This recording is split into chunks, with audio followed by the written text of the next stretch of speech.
The Nabataeans, also Nabataeans, were an Arabic people who inhabited northern Arabia and the southern Levant, and whose settlements, most prominently the assumed capital city of Petra, in AD 37 c. 100, gave the name of Nabataea to the borderland between Arabia and Syria, from the Euphrates to the Red Sea. Their loosely controlled trading network, which centered on strings of oases that they controlled, where agriculture was intensively practiced in limited areas, and on the routes that linked them, had no securely defined boundaries in the surrounding desert. Trajan conquered the Nabataean kingdom, annexing it to the Roman Empire, where their individual culture. They were later converted to Christianity. Jane Taylor, a writer, describes them as one of the most gifted peoples of the ancient world. Culture. Many examples of graffiti and inscriptions, largely of names and greetings, document the area of Nabataean culture, which extended as far north as the north end of the Dead Sea, and testify to widespread literacy, but except for a few letters no Nabataean literature has survived, nor was any noted in antiquity, and the temples bear no inscriptions.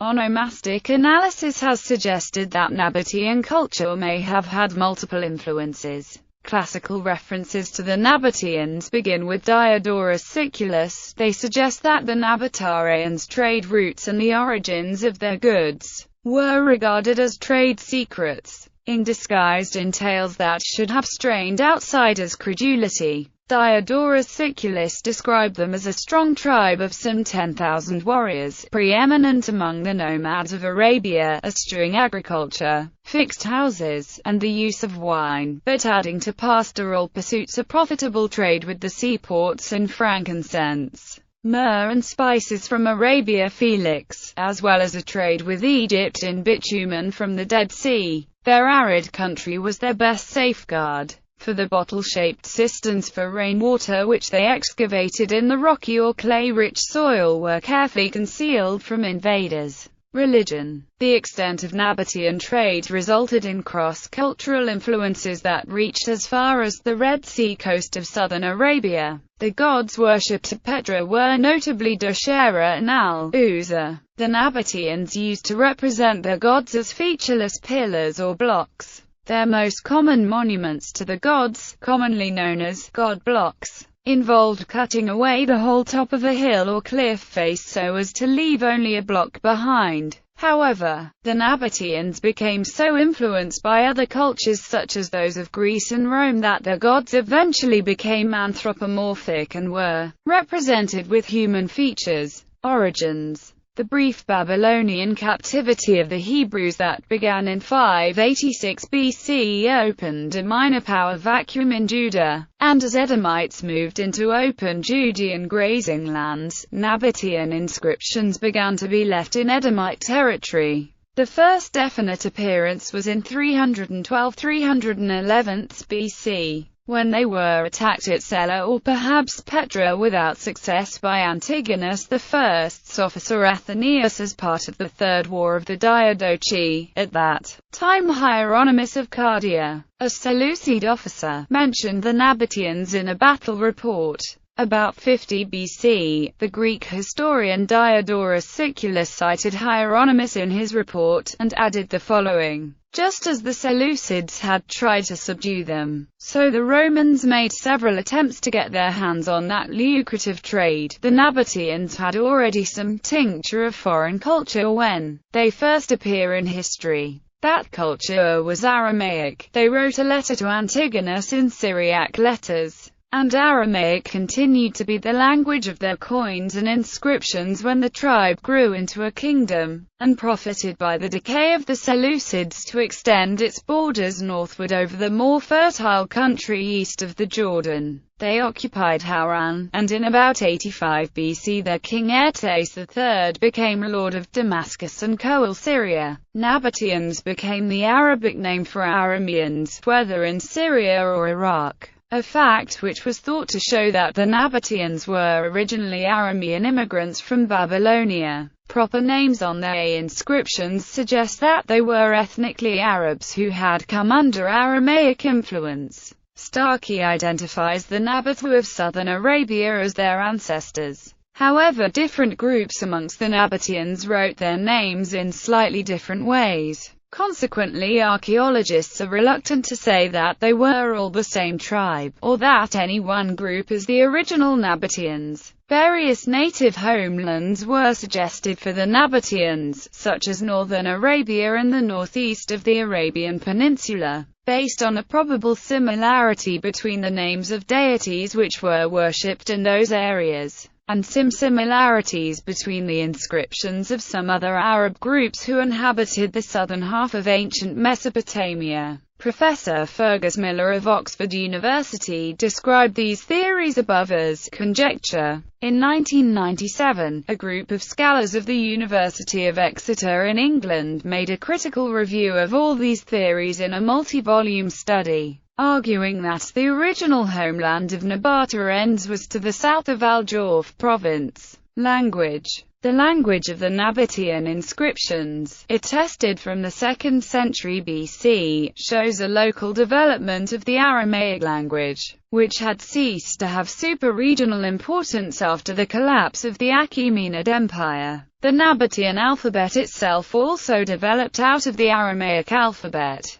The Aramaic language was increasingly affected by the Arabic language, as Arab influence grew in the region over time. From the 4th century, the Arabic influence becomes overwhelming, in a way that it may be said the Nabataean language shifted seamlessly from Aramaic to Arabic. The Arabic alphabet itself developed out of cursive variants of the Nabataean script in the 5th century. Ibn Washir claimed to have translated from this language in his Nabataean corpus. Agriculture. Although not as dry as at present, the area occupied by the Nabataeans was still a desert and required special techniques for agriculture. One was to contour an area of land into a shallow funnel and to plant a single fruit tree in the middle. Before the rainy season, which could easily consist of only 1 or 2 rain events, the area around the tree was broken up. When the rain came, all the water which collected in the funnel would flow down toward the fruit tree and sink into the ground. The ground, which was largely loess, would seal up when it got wet and retain the water. In the mid-1950s, a research team headed by Michael E. Veneri set up a research station near Avdit. He focused on the relevance of runoff rainwater management in explaining the mechanism of the ancient agricultural features, such as terraced wadis,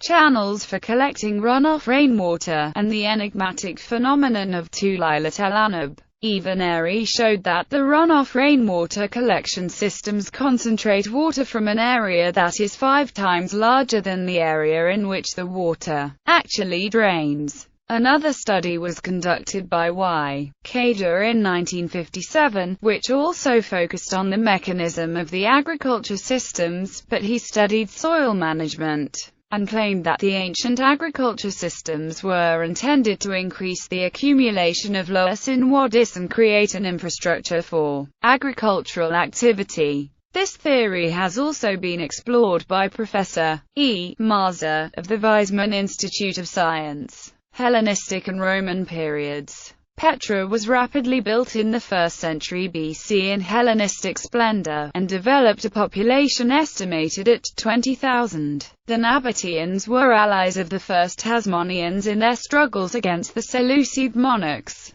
They then became rivals of the Judean dynasty, and a chief element in the disorders which invited Pompey's intervention in Judea. Many Nabataeans were forcefully converted to Judaism by the Hasmonean king Alexander Jannaeus. It was this king who, after putting down a local rebellion, invaded and occupied the Nabataean towns of Moab and Gilead and imposed a tribute of an unspecified amount. Obadas knew that Alexander would attack, so was able to ambush Alexander's forces near Gaulain, destroying the Judean army. The Roman military was not very successful in the campaigns against the Nabataeans. In 62 BC, Marcus Aemilius Scaurus accepted a bribe of 300 talents to lift the siege of Petra, partly because of the difficult terrain and the fact that he had run out of supplies. Hyrcanus, who was a friend of Airtas, was dispatched by Scaurus to the king to buy peace.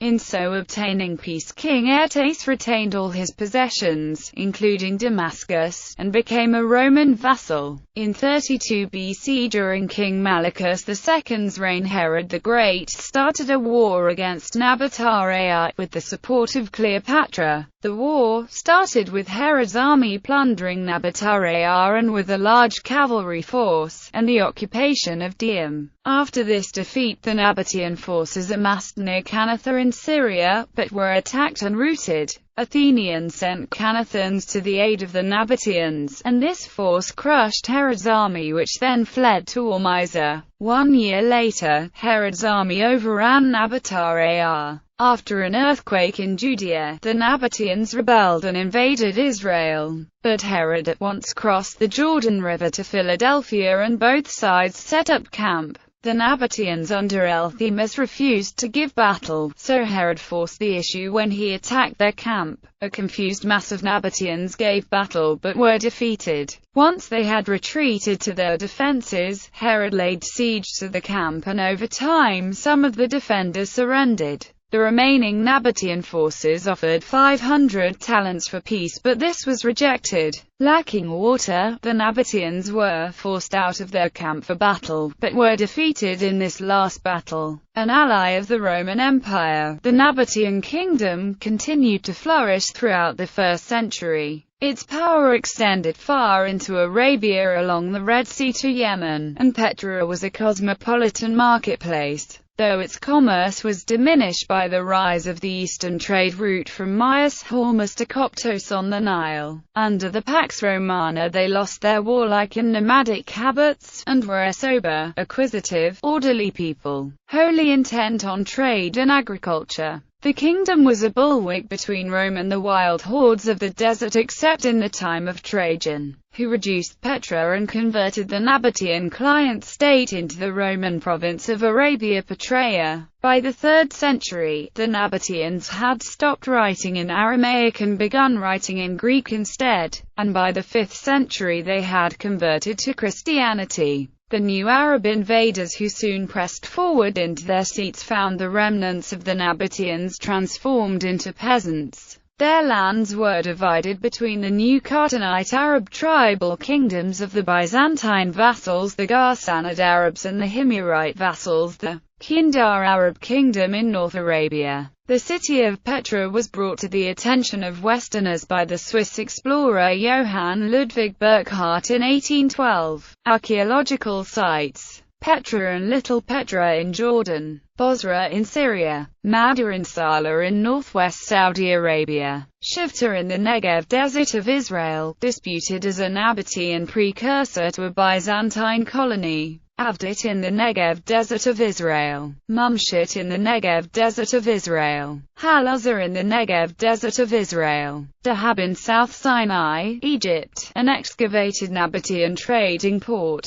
In popular culture, a black metal band in Saudi Arabia, Al-Namrud, uses this pantheon as inspiration for its music. The German power metal band Helloween dedicated a song entitled Nabataeans to the ancient people on their album Straight Out of Hell.